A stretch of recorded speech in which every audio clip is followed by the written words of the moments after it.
have just recently been in Jerusalem. The so-called City of Peace is actually a hotbed of poisonous hatred and destruction. And the situation seems hopeless.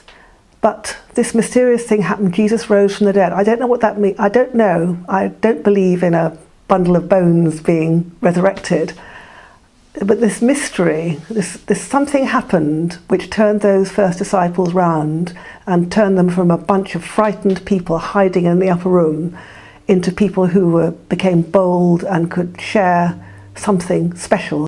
The New Testament talks about pneumatikon soma, the spiritual body.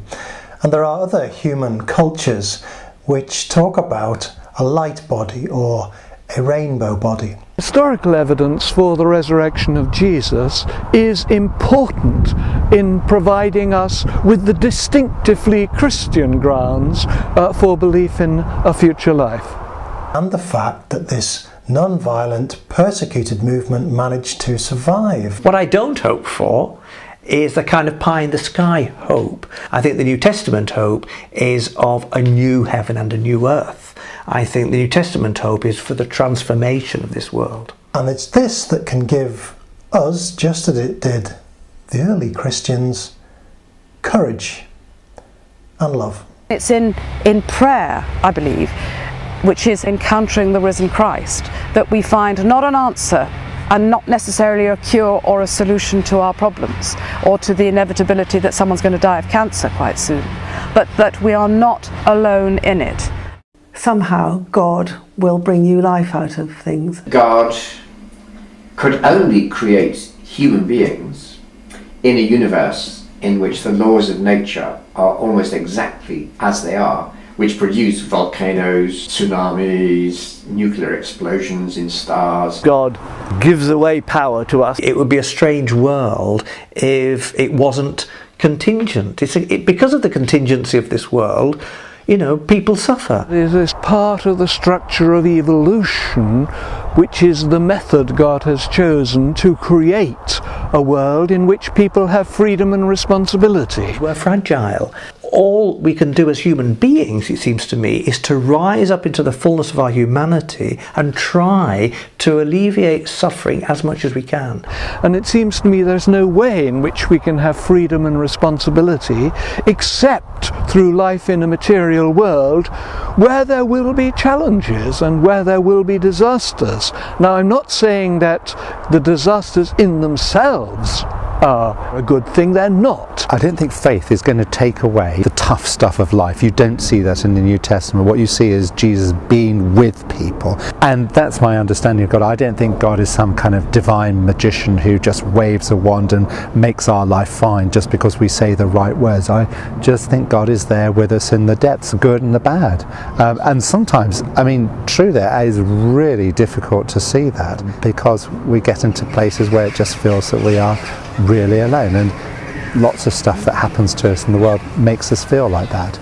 That's where I think the community of the church also comes in, that sense that there was a saint who once said, you know, it's us, we're the hands, we're the feet, we're the eyes, we're the ears of God, it's through us.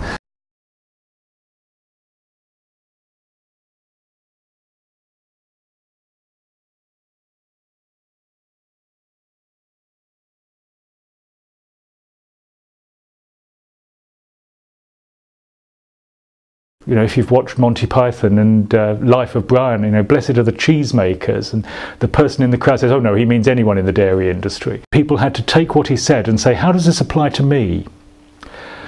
We've got to do the same. It's got to be rooted in the real historical Jesus and what Jesus taught about God. If we don't do that, then we're making up our own religion.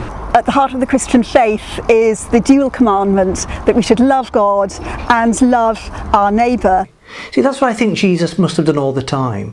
Whether it was meeting the woman at the well, whether it was meeting those who were disfigured by leprosy, whether it was meeting those people who felt marginalised because they were quislings as tax collectors, or whatever their condition, Jesus seemed to value them and brought them in a deeper sense to understand that they too were children of the same God. You are not the sum total of your job.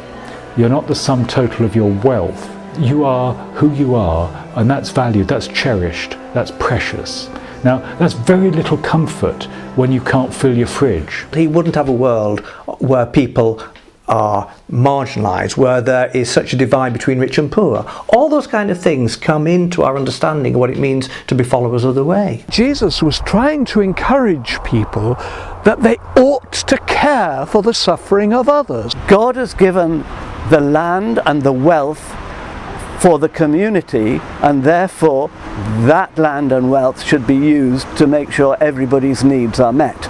And that's a top priority. The kingdom of God is about what the world would be like if God were in charge of this world, and not Caesar Augustus, and not George Bush, and not whoever.